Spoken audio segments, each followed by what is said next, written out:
Complete बता दिए थे।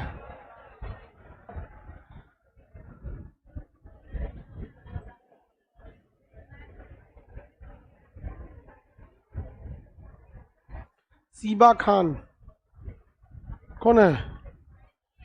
लड़की है तो सबको पता है लड़की। कौन लड़की है?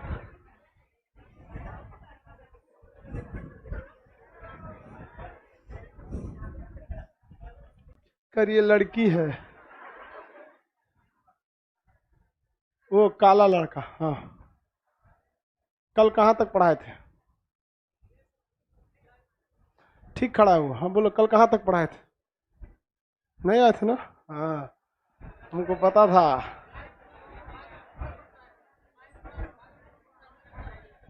तुम पहला क्लास है ना? हाँ, बैठ जाओ। कहाँ लाइव में पढ़ते हो? ठीक है, बैठो।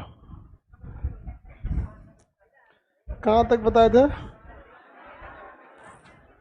तुम सेव नहीं था इसमें, स्कैन ऐसे करते रहते हैं ना, ऐसे से जहाँ डिस्टर्ब होता वहीं रुक जाता है। करी नॉट मैच।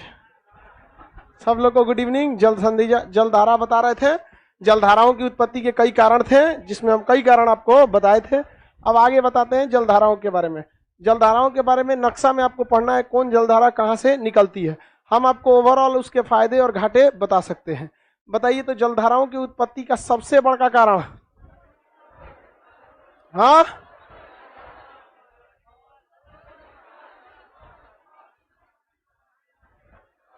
कोरियोलिस बल और पवन, ये मेन कान दो तो निकल दिया आप। विषुवत रेखा से निकलने वाली जलधारा गर्म की ठंडी?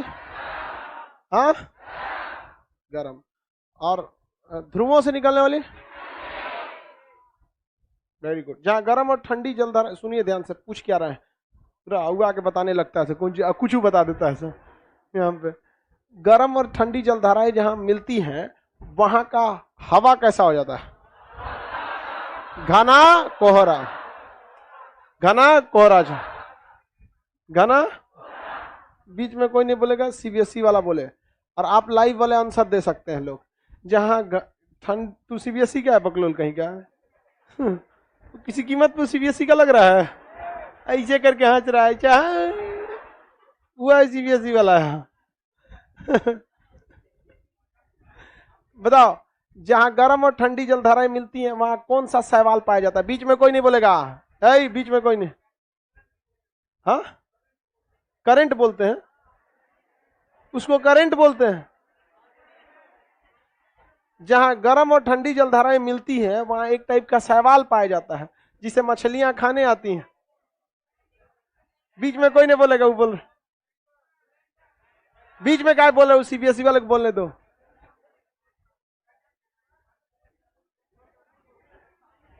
प्रोटॉन,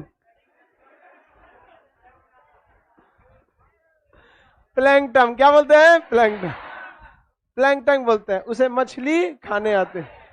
जलधाराओं की स्पीड जब धीरे हो जाए तो उसे प्रवाह, आमने सामने टकरा के वो बन जाती है प्रवाह। और जब स्पीड बढ़ जाती है तो उसे कहते हैं, क्या कहेंगे उसे? स्ट्रीम। किसी को कोई दिक्कत नहीं है? जलधारा बता दिए थे। इससे फायदे भी होते हैं और इससे घाटे भी होते हैं। मुर्मुस्क बंदरगाह नॉर्वे की गर्म जलधारा के कारण बर्फ से नहीं ढकता, तो कहीं ठंडी जलधाराएं नुकसान कर देती हैं। महाद्वीपों के पश्चिम में मरुस्थल का कारण ठंडी जलधारा। कौन सी धारा? ठंडी जलधारा। अब आगे पढ़ाना है भाई। जलधारा तो बता ही दी आपको।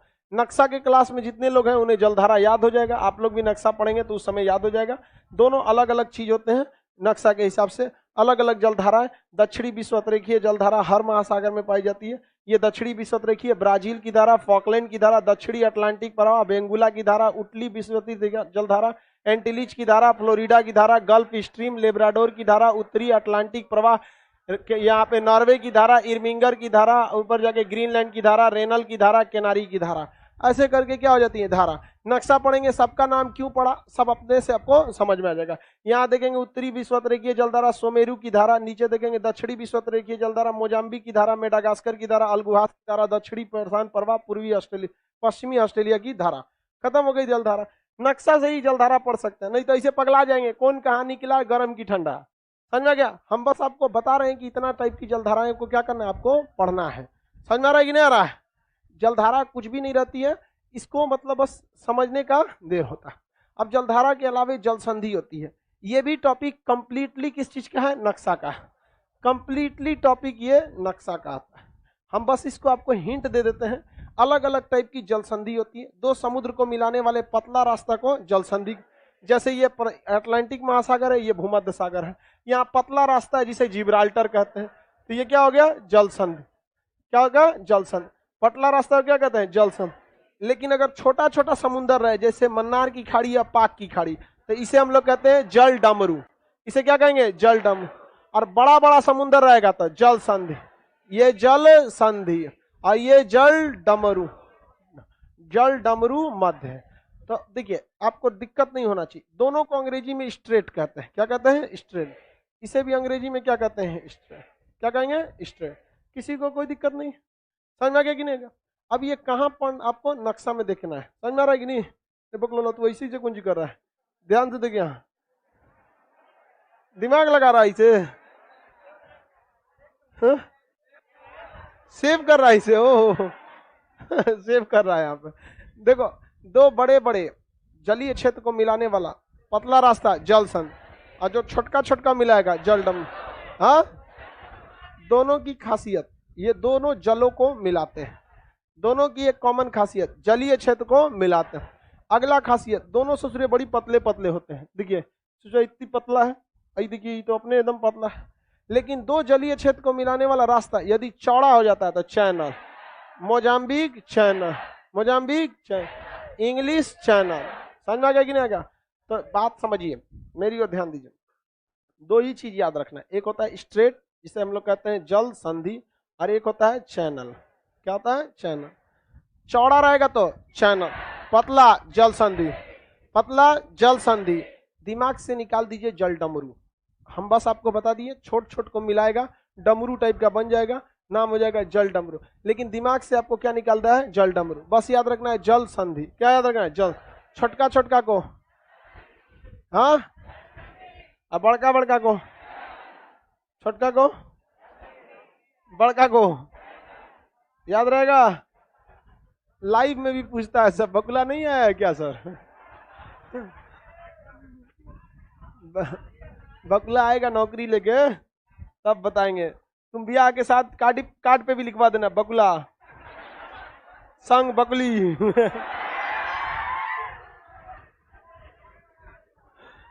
आगे बढ़ते हैं। उपाधि किसने दिया? चलो ध्यान दीजिए, दो छोटे छोटे जलीय क्षेत्र को मिलाता है तो जल, अब चौड़ा हो जाएगा तो जल संधि। चैनल में कोई दिक्कत नहीं है, याद करने के लिए आपको टेंशन नहीं। 21 गो है फेमस फेमस, वो याद कर लेंगे। नक्शा में वैसे भी याद कर। चैनल मोजाम्बिक चैनल, सुंडा, ये सुंडा हो गया यहाँ पर, ये लुजोन जल संधि, सुसीमा, सुगारू, बेरिंग, टॉरस, बास, कुक, मोजाम्बिक, हारमुज, बाब अलमंदेज, वास्पोरस, यहाँ पर जिब्राल्टर, डोवर जल संधि, डेविस जल संधि, मैगलन जल संधि, ड्रैग पास। इतने आपको पढ़ना है, ये नक्शा में पढ़ लेना, समझा गया? अच्छा, एक इधर है डेनमार्क जल संधि। 21 तो पढ़ना है, आपको कोई टेंशन नहीं है। इसलिए आप सब लोग इसको निश्चिंत होकर रहें। ये सब चीजें आपको कहाँ पढ़ लेना है, नक्शा में, और इजीली नक्शा में ये याद हो जाएगा। एकदम इजीली इसको नक्शा में आदमी याद कर सकता है। समझ में गया? ये तो हम नक्शा में कल परसों याद भी करा दिए थे। आगे बढ़ जाते हैं। तब यहाँ पे बस आपको एक झलक दिखला दिए कि ये चीज है। आपको जो मटेरियल दिया गया उसमें जल संधि वगैरह लिखा भी है, ये यहाँ याद करने की कोशिश नहीं कीजिएगा। समझ आ गया कि नहीं आ गया?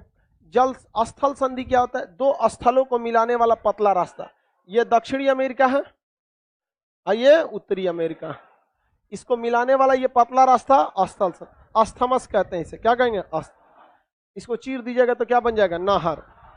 यहाँ पे भी स्थल संधि था, स्वेज स्थल संधि, चीर के क्या बना दिया? नहर। कौन सा नहर बना दिया? कौन नहर? स्वेज। चलिए, इतना तक तो सब समझ में आ गया आप लोग को, ठीक है। इसके अलावे वर्ल्ड मैप में और भी पढ़ना है। विश्व के परिवहन, कौन सा ट्रेन रेल मार्ग कहाँ से जाती है? ट्रांस साइबेरियन, केप काहिरा, ओरिएंट एक्सप्रेसवे, ट्रांस ऑस्ट्रेलियन, ये सब आपको मैप में पढ़ के याद करना है। समझ में आ गया कि नहीं आ गया? विश्व के प्रमुख जो जल मार्ग है उसको भी याद करना है। सबसे व्यस्त जल मार्ग उत्तरी अटलांटिक का है, ये भी आपको क्या करना है? याद करना है। ये भी किस पे जाएगा? नक्शा। तो वर्ल्ड मैप का ज्यादातर हिस्सा नक्शा पर चला जाता है। आपको विश्व के प्रमुख झील याद करना है, वो भी किस में याद करेंगे? नक्शा में। विश्व के प्रमुख मरुस्थल नक्शा, विश्व के प्रमुख पठार नक्शा में, घास के मैदान नक्शा। ये सारा चीज हम लोग कहाँ निपटा देते हैं? नक्शा।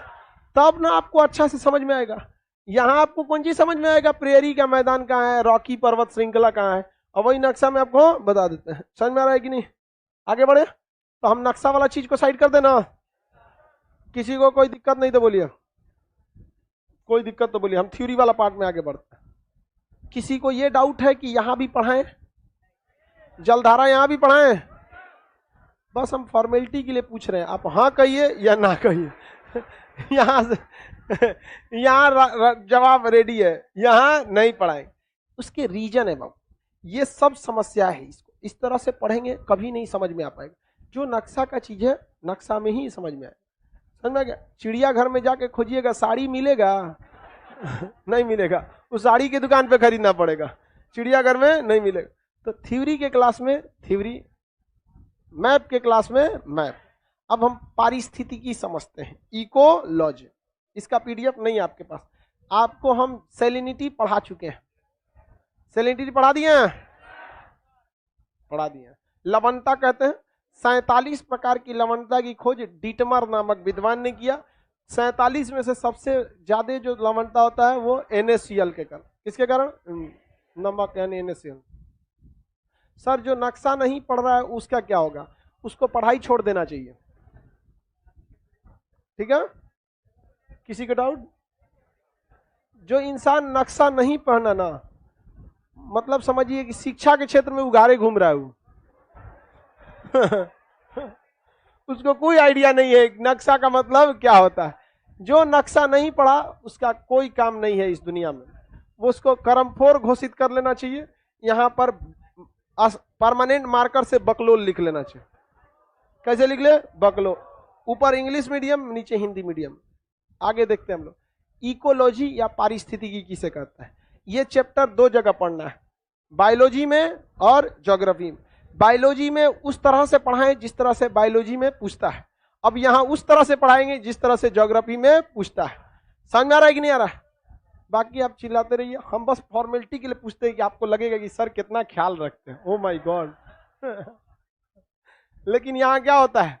वही होता है। ये यहाँ रिसर्च करके रखा जा चुका है कि कैसे पढ़ना है।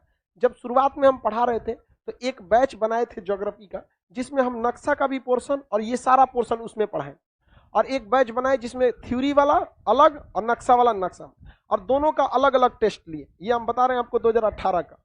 तो जो अलग अलग बैच में पढ़े थे ना लड़के, उनका रिजल्ट 60% बेटर था उनसे जो एक साथ पढ़ लिए थे। मतलब एक साथ कहने का सेंस, नक्शा का बैच उसमें अलग से नहीं पढ़ाए थे, उसी में पढ़ाए गए थे। देखो ये हिंद महासागर, ये प्रशांत महासागर, ये वो, उन सबको मजा नहीं आया। तो हमने ये इसको विधेयक पारित कर दिए, अब दोनों बैच अलग रहे। समझ में आ गया कि नहीं?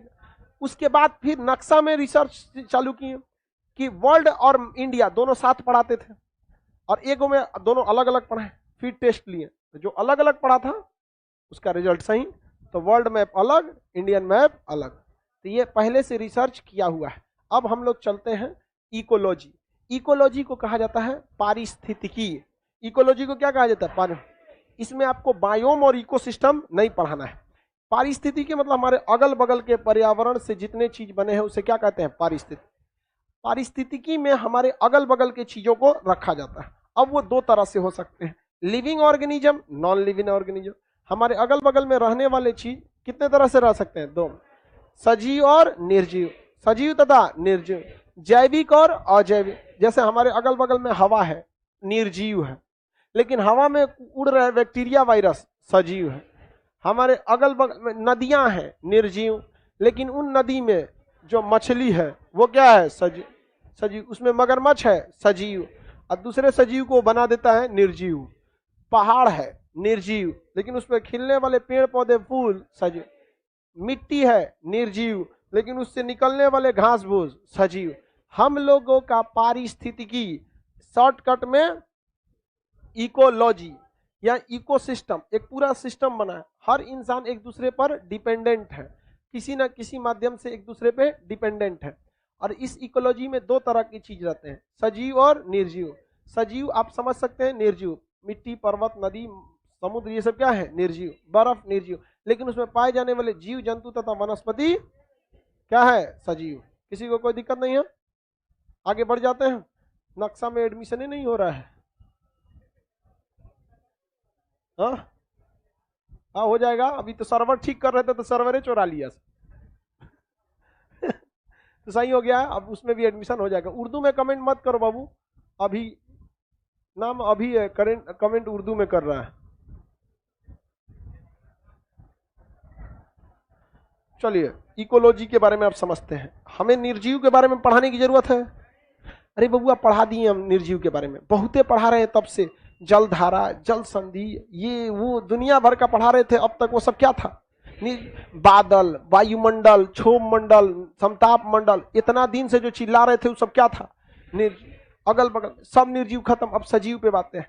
सजीव जो होते हैं वो चार टाइप से इन्हें हम बांट सकते हैं। सामान्य जीव, कैसे जीव? सामान्य जीव, घटिए नहीं रहा है जिसकी संख्या, उसे हम क्या कहते हैं? सामान्य जीव। सामान्य जीव, कौन सा जीव? सामान्य जीव। इनकी संख्या में कोई प्रकार की गिरावट नहीं आ रही है। जैसे बकरी डेली ससुरी कटाती है, संख्या घट रहा है। मुर्गी, सीबीएसई वाली जो सफेद की बकलोलिया, इसे झांकते रहते हैं व्हाइट कलर का जो रहता है सीबीएसई वाला, इतना कटाते हैं सब, लेकिन उनकी संख्या में कोई गिरावट आई है? कटाने के लिए पैदा हुआ है।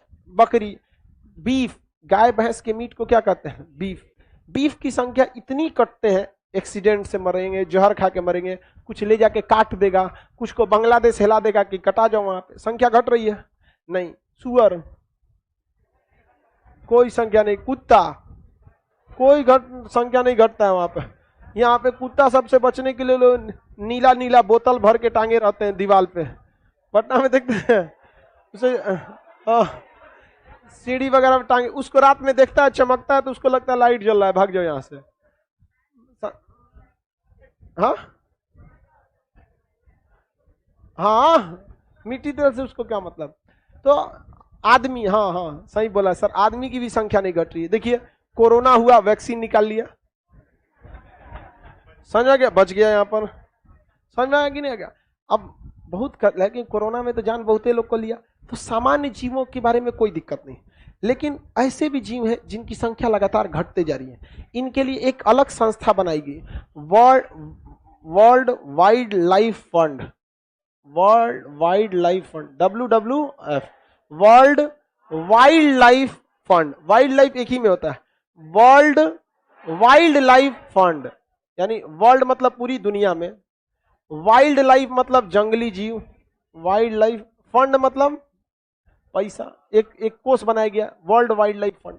ये संस्था दुनिया में बाकी जीवों के संरक्षण के लिए जिम्मेदार है। ये एक किताब निकालती है, जिस किताब के कवर पर पांडा बना होता है। क्या बना होता है? पांडा। क्या बना होता है? पांडा। क्या बना होता है? पांडा, जिसको आप लोग टेडी बियर बोलते हैं। जिसे क्या कहते हैं? Teddy bear. लड़का सब नहीं रखता है, सब लड़का टेडी बियर केवल खरीदता है। दे किसको देता है? Teddy bear. और अगर उसके पास टेडी बियर है तो ज्यादा संभावना जानबे करते हैं। चलिए, लड़कियां से बकलोल रहेगी, पांडा से खेलती है, टेडी बियर, खूब खुश होगी। ओ लड़का के पास टेडी बियर रहेगा, वही पे लात रख के सो जाएगा 3 दिन बाद होके पोलियो ग्रस्त कर देगा, ऐसे कर दे। और उसको खूब अच्छा से सजा के रखती है सब। तो उसी वही पांडा होता है। जब वो पैदा होता है ना, मुर्गी के बच्चा बराबर होता है। पांडा जो होता है पैदा होता है तो कैसे होता है? मुर्गी इतना छोटा होता है, लेकिन सोचा धीरे धीरे बड़ा होता है, बहुत बड़ा हो जाता है। अब बहुत साफ सुथरा रहता है सब। पांडा भालू टाइप का रहेगा सब, काला सफेद टेडी बियर पांडा। वो बांस ही खाते हैं सब। पांडा क्या खाते हैं सब? बांस। और बहुत सारी चीज, शाकाहारी होते हैं, बांस खाना पसंद करते हैं सब पांडा सब। तो इसके कवर, इसके मतलब जो लोगो है WWF, world wild life fund, उसका चिन्ह क्या है? पांडा। और ये किताब निकालती है जिस किताब का नाम है रेड डाटा बुक। किताब का नाम रेड डाटा बुक। कौन सी किताब? Red data book. इसका लोगो क्या है? पांडा है, लोगो पांडा। ये 3 तरह के जीवों को बांट देता है, चूजा के बराबर होता है। पांडा नहीं समझते हो लोग? अरे यार अब इतना भी नहीं जानोगे तो क्या जानोगे? पांडा। भालू को उज्जर रंग दो तनतनी, चूना मार दो तनतनी भालू को, भालू को जहां था क्या हो जाएगा? पांडा। लेकिन उसे जो बहुत घिनौना दिखता है, भालू इससे निकला रहता है, और पांडा बहुत सुंदर होता है।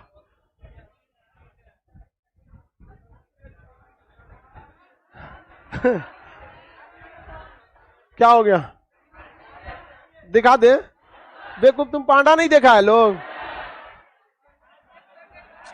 यार तुम लोग कैसा आदमी है? लड़की है पूजा कुमारी करिए कि सर लड़का तो खुद ही पांडा होता है।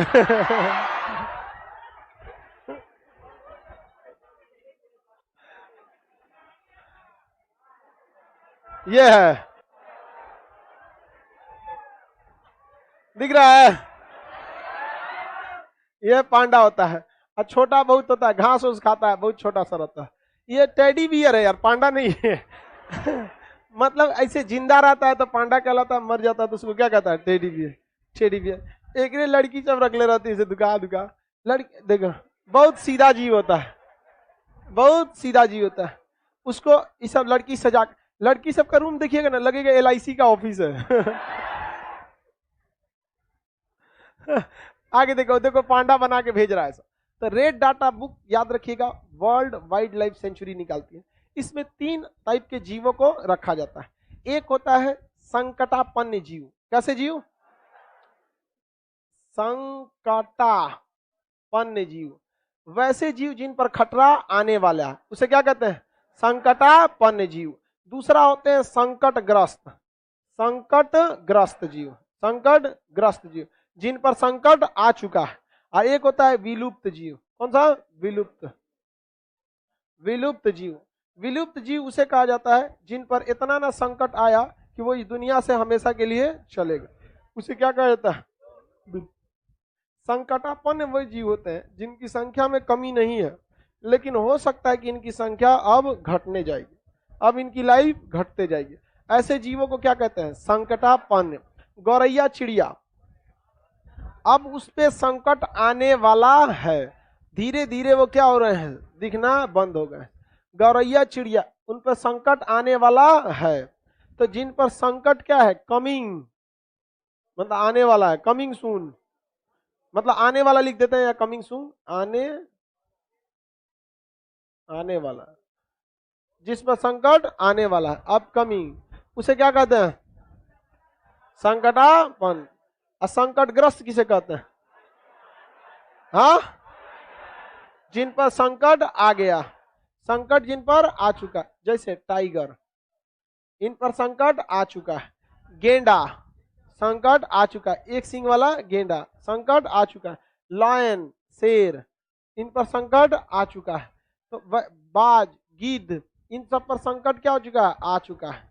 अब इन्हें बचाना बहुत ज्यादा जरूरी है, इन्हें बचाना बहुत जरूरी है। हाथी, हाथी पर भी संकट आ चुका है। ये सब चीज पे बगुला, बगुलों की भी संख्या घट रही है, बट वो अभी संकटापन्न में। किस पर है? संकटापन्न में। अभी भी गांव में इजीली आपको क्या मिल सकता है? बगुला।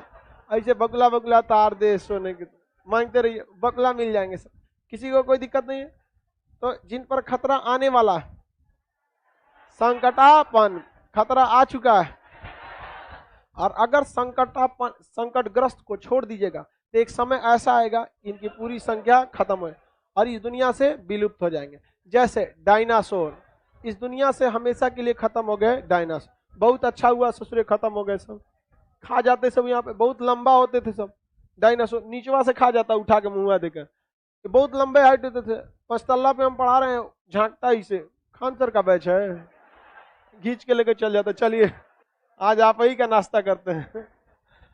बहुत खतरनाक थे सब, तो वो विलुप्त।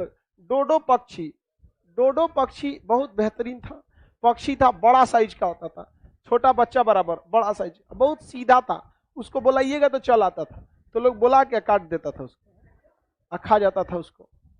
तो ये बहुत ज्यादा मतलब खत्म हो गया यहाँ पर। साइबेरियन,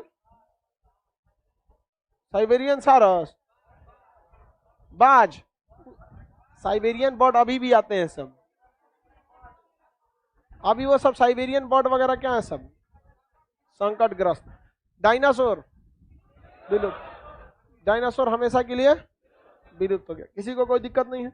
आगे बढ़े तो अभी बताइए किसको बचाना जरूरी है?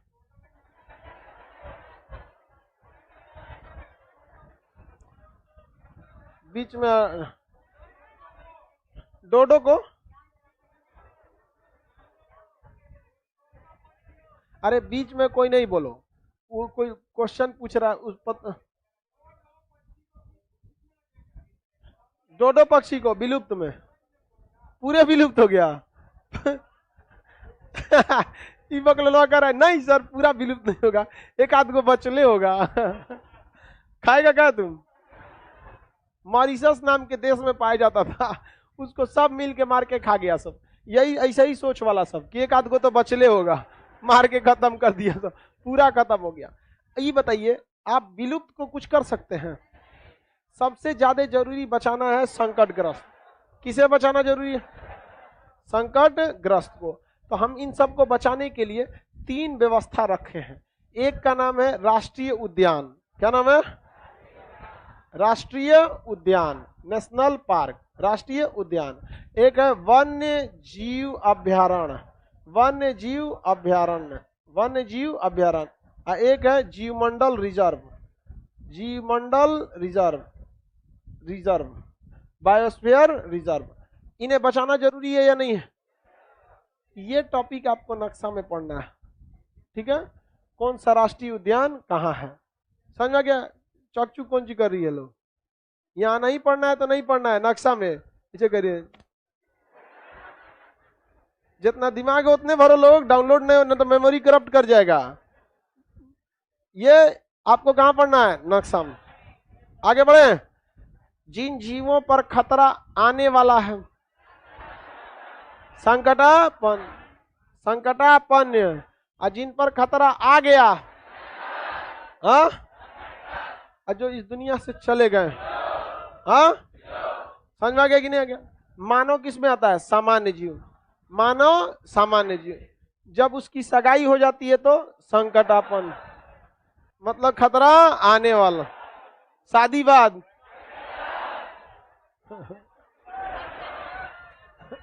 खतरा जब आने वाला होता है तो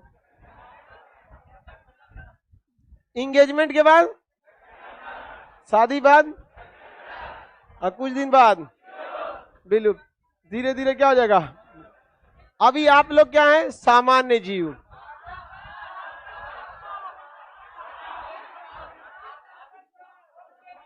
विलुप्त होने वाले हैं। चलिए ध्यान से समझते हैं। संकटग्रस्त जीवों को संरक्षण देने के लिए, संकटग्रस्त जीवों को संरक्षण देने अलग अलग चीजें बनाई गई हैं। राष्ट्रीय उद्यान इसमें किसी को अंदर जाने नहीं देता है, कहता है कि अंदर जीव जंतु सो रहे हैं, समझ में आ गया? लेकिन जीव जंतुओं को जब बढ़िया वातावरण हो जाता है, उनकी संख्या बढ़ जाती है, तो उसमें गाड़ी पे, जीप पे बैठ के आप जा सकते हैं। राष्ट्रीय उद्यान का ही बड़ा रूप क्या होता है? जीव मंडल, वन्य जीव अभ्यारण्य। तो संकटग्रस्त जीवों को कहां रखते हैं? राष्ट्रीय उद्यान। इसका बड़ा रूप क्या कहलाता है? बड़ा रूप वन्य जीव अभ्यारण्य। इन दोनों में कोई फर्क है? साइज का अंतर है। किसका अंतर है? अब इन लोगों को आप देखिए, घर से पैसा लगा के शेर भालू सियार को खाना खिलाएगा कोई? पैसा आना चाहिए। तो गवर्नमेंट ने इस पर एक रिसर्च किया 1972 के आसपास। उन्होंने जंगल में 10-20 ठो पुरानी गाड़ी, जीप वगैरह रख दिया, ट्रक ट्रैक्टर जीप वगैरह जंगल में क्या कर दिया? रख दिया। और देखा उस पर कैमरा लगा कि जानवर क्या कर रहे हैं। तो जानवर उसको कुछ नहीं कर रहा था, जानवर उसके पीछे छुप जाता था। किसी दूसरे जीव पर शिकार करना है ना, तो उसको पीछे छुप जाता था। धीरे धीरे जानवरों की साइकोलॉजी को इफेक्ट पड़ा गया। तो जिस तरह से जानवर पेड़ पौधों के साथ बिहेव करता है ना, वो पेड़ पौधों को पर्यावरण का एक हिस्सा मानता है, उसी तरह वो जीप गाड़ी ट्रक को क्या मानता है, पर्यावरण का हिस्सा, बशर्ते वो जंगल का जानवर हो, शहर में ना घूम ले हो। वहां पे तो जीप को देखेगा ना, बगल से जीप गुजरेगी तो उसको कुछ नहीं बोलेगा। अब आप ही के बगल में कोई पेड़ आ गया तो आप कुछ बोलेंगे? आप मान चुके हैं कि अगर आप बोलने ना बोलने कोई फर्क नहीं पड़ता। उसी तरह जानवर जीप ट्रक इस सब को देखकर ये चीज को क्या कर चुका है, एक्सेप्ट कर चुका है। किस रूप में एक्सेप्ट किया? ये पर्यावरण के हिस्सा। तो लोगों सरकार ने ये डिसाइड किया कि एक काम करते हैं, अब उन्होंने एक्सेप्ट कर ही लिया है, इस जीप पर आदमी को बैठा के घुमाते हैं, तो जीप खुला रहेगा, आप उस पर बैठ के घूमिएगा, कोई दिक्कत नहीं। बगल में शेर रहेगा, कहिएगा और शेर चचा, कुछ नहीं बोलेगा, देखेगा ये पेड़ है, लगता है हिल रहा है ये शेर।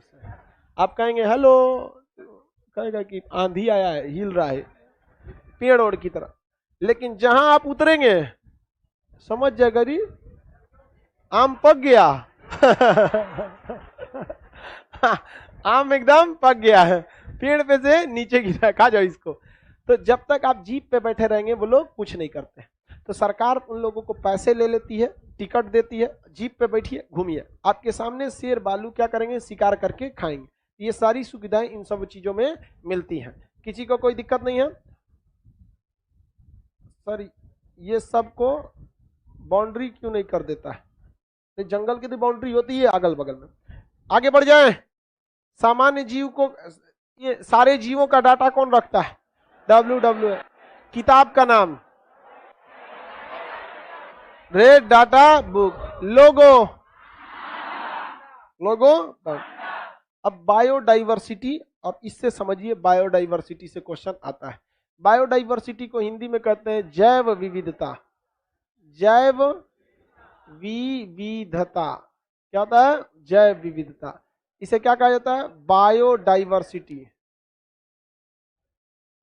बायोडाइवर्सिटी, जैव विविधता किसे कहा जाता है? जैव विविधता वैसा जगह जहां पर जंतु मतलब जानवर, एनिमल, प्लस पादप यानी पेड़ पौधे, यानी जंतु मतलब एनिमल प्लस प्लांट, इन दोनों की संख्या नहीं, हम बात देखिए ध्यान से, संख्या की बात नहीं कर रहे हैं हम, इनकी कैटेगरी की बात कर रहे हैं, प्रजाति की बात कर रहे हैं। क्या कर रहे हैं? प्रजाति की।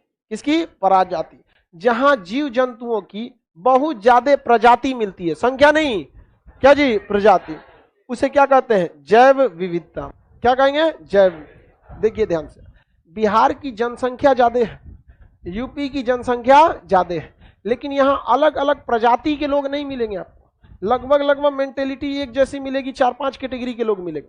लेकिन अगर आप दिल्ली चले जाइए, दिल्ली की जनसंख्या उत्तर प्रदेश से कहीं नहीं मुकाबला रखती है। कहाँ? 2-2.5 करोड़ जनसंख्या दिल्ली की, 22 करोड़ जनसंख्या उत्तर प्रदेश की। समझा गया? 20 गुना। समझा गया कि नहीं? आगा बहुत ज्यादा। लेकिन डाइवर्सिटी ज्यादा कहाँ मिलेगी? दिल्ली। अमीर, गरीब, पढ़ा लिखा, बकलोल, बहुत बकलोल, होशियार, बहुत होशियार, हर टाइप की क्या मिलेगी? प्रजाति मिलेगी। तो जहां जीव प्लस पादप मतलब जंतु और पादप दोनों, जैसे चावल, कई कैटेगरी की आप प्रजातियों की चावल जानते होंगे, सोनम, सुपरस्टार, संभा, मंसूरी, राशन वाला, कतरनी, बासमती, कई टाइप का देखेंगे नहीं? तो उसकी अलग अलग प्रजातियां हैं। आम की अलग अलग प्रजाति, आम्रपाली, मालदा, जंगली, कपूरी, दशहरी, चौसा, अलग अलग। जंतुओं की कई कैटेगरी जानते हो। गाय में साहिवाल गाय, देसी गाय, जर्सी गाय, हाइब्रिड गाय, होल्स्टीन गाय, अलग अलग। मुर्गी में भी अलग अलग टाइप की कैटेगरी होती है सब। CBSE वाला मुर्गी, हिंदी मीडियम वाला मुर्गी, कोको करने वाला, तीतर, जंगली मुर्गी, कई टाइप की मुर्गी होती है, वन मुर्गी, अलग अलग टाइप का होता है सब। समझ? बत्तख में भी देखेंगे, खाकी कैम्बल बत्तख जो होता है पीले रंग का, अंडा ज्यादा देता है। और व्हाइट पेंगिन जो होता है वो मांस के रूप में प्रयोग होता है, बड़ा हो जाएगा, अंडा ज्यादा नहीं देते हैं सब। तो अलग अलग जीवों की भी अलग अलग कैटेगरी होती है, जंतुओं की, और पेड़ पौधों की भी अलग अलग क्या पाई जाती है? कैटेगरी पाई जाती है। जहां ये संख्या ज्यादा होती है उस जगह को हम बायोडाइवर्सिटी कहते हैं। क्या कहेंगे? बायो। उस जगह को नहीं, मतलब उस क्रिया को क्या कहते हैं? बायोडाइवर्सिटी। अभी इस क्लासरूम में बायोडाइवर्सिटी बहुत ज्यादा होगा। आप में गोरा, काला, Bihar board, UP board, Jharkhand board, CBSE board, अलग अलग टाइप के हैं सबके, नहीं है सब यहाँ पे। एक से एक होशियार, एक से एक बकलोल, अलग अलग टाइप के आपको क्या मिलेंगे, समझ में आ गया कि नहीं आ गया? एक से एक टाइप का मिलेगा, लड़का में होशियार, लड़का में बकलोल, लड़की में बकलोल, लड़की में होशियार, सब टाइप के आपको मिलेंगे। इस क्लासरूम की जैव विविधता अच्छी है या नहीं? हाँ, बहुत अच्छी है। अलग अलग टाइप के क्या मिलेंगे? जैव विविधता। कुछ ऐसे जगह हैं जहां आप जाएंगे वहां जैव विविधता बहुत ज्यादा मिलेगा, आपको टेंशन ही नहीं है, अलग अलग टाइप की जैव विविधता मिलेगी। यूपी बिहार में नहीं मिलेगा आपको, क्योंकि यहां आदमी की जैव विविधता मिलेगी। किसकी जैव विविधता? आदमी। तो दुनिया में वह जगह जहां पर बायोडाइवर्सिटी बहुत ज्यादा रहता है, जैव विविधता बहुत ज्यादा पाया जाता है, उस जगह को hot spot, ecological hot spot कहते हैं। क्या कहेंगे? Ecological hot spot, ecological hot spot. पारिस्थितिकी तप्त स्थल, हिंदी में क्या कहेंगे? पारिस्थितिकी, पारिस्थितिकी तप्त स्थल, पारिस्थितिकी तप्त स्थल, इकोलॉजिकल हॉट स्पॉट। इस पर्यावरण को बचाने के लिए इकोलॉजिकल हॉट स्पॉट का होना बहुत ज्यादा जरूरी है। इकोलॉजिकल हॉट स्पॉट का होना जरूरी है। पहले दुनिया में 25 इकोलॉजिकल हॉट स्पॉट देखे गए थे, लेकिन अभी इनकी संख्या बढ़कर 36 हो गई है। कितनी हो गई है? 36 हो गई। दुनिया में 36 ऐसी जगह हैं जिसमें सबसे फेमस जगह अमेजोन का जंगल। कौन सा जंगल? अमेजोन का। ब्राजील का अमेजोन का जंगल इतना ज्यादा बायोडाइवर्सिटी है जिसका कोई हद नहीं। भारत में पहले 2 गो थे पारिस्थितिकी तप्त स्थल, अभी इसकी संख्या बढ़कर 4 हो गई। भारत में अभी इसकी संख्या कितनी हो गई? 4। किसी को कोई दिक्कत? आगे बढ़े। पूरी दुनिया में कितना? भारत में कितना? अभी बताइए, दुनिया वाला तो पूछेगा नहीं 36 गो है, अब भारत वाला 4 गो है। ये एग्जाम में 4 गो ऑप्शन रहता है, सीधे पूछेगा इनमें से कौन सा पारिस्थितिकी तप्त स्थल नहीं है। 4 गो में से कोनो एक गो गायब करेगा, वो बन जाएगा क्वेश्चन। समझ में आ रहा है कि नहीं आ रहा है? किसी को दिक्कत? तो वो 4 जगह कौन कौन है आपको याद रखना पड़ेगा। हाँ, भारत में कितने पारिस्थितिकी तप्त स्थल? कितने बबुआ? 4। ध्यान से समझिए 4। पश्चिमी घाट, कौन सा पर्वत? पश्चिमी घाट। यहां पर पहाड़ भी है, बगल में समुंदर भी है और घने जंगल भी है। बहुत बेहतरीन दृश्य होता है यहाँ पे। बड़ा बड़ा पहाड़, इतना जंगल है कि लोगों को देखने में सुंदर लगता है, लेकिन हिम्मत नहीं करता अंदर जाए, कौन जानवर खा के किधर से चल जाएगा पता नहीं चलेगा। सांपों की एक से एक कैटेगरी कहाँ पाई जाती है? पश्चिमी घाट। किसमें? पश्चिमी घाट। दूसरा तप्त स्थल पारिस्थितिकी हॉट स्पॉट हिमालय। कौन सा हो गया? हिमालय। कौन सा? हिमालय। पूरे हिमालय में इधर से उधर में दूसरा तप्त स्थल। तीसरा तप्त स्थल इंडो बर्मा। इंडो बर्मा यानी इंडिया और बर्मा का बॉर्डर, इंडो बर्मा। पहला बोलिए? पश्चिमी, पश्चिमी घाट और Himalaya. Indo Burma, Indo Burma.